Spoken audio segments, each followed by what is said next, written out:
With just 60 days left before U.S. tariff negotiations and fears of Chinese goods flooding alternative markets have intensified here in Taipei.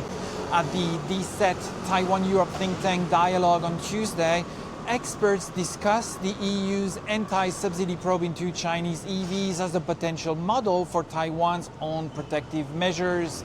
There seems to be, what I would describe as a very limited offer on the table from the Chinese side, which I would describe as aiming at preserving a form of status quo in EU-China trade and investment relations, the way China approaches the European Union.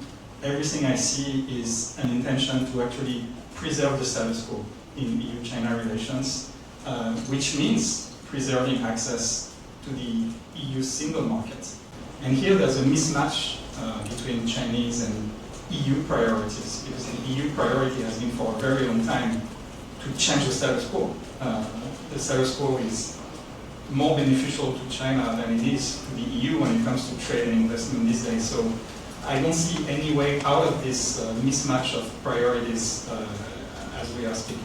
Taiwan and Europe now struggle to counter subsidized imports while shielding their export-dependent economies from potential Chinese retaliation.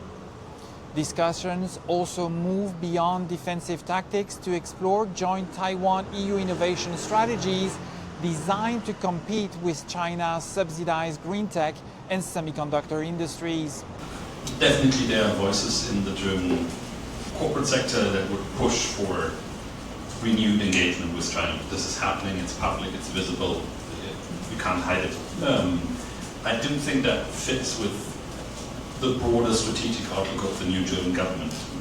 But the political economy of Germany does not change when a government changes, which means that the lobbying power of big corporates will be intense, and they will be seeking new opportunities, or at least an attempt to maintain opportunities in the Chinese market.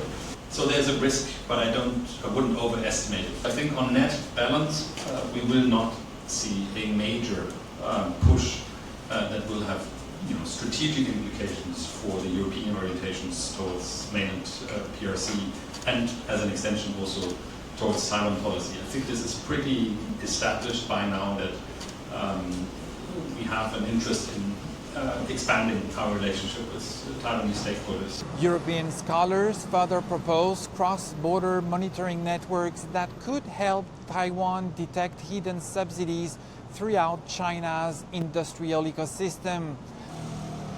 As Taiwan and Europe develop WTO-compliant responses, the emerging consensus emphasizes that coordinated international action represents the most effective counter to China's industrial subsidies. This is Dimitri Boyas in Taipei for TVBS World Taiwan.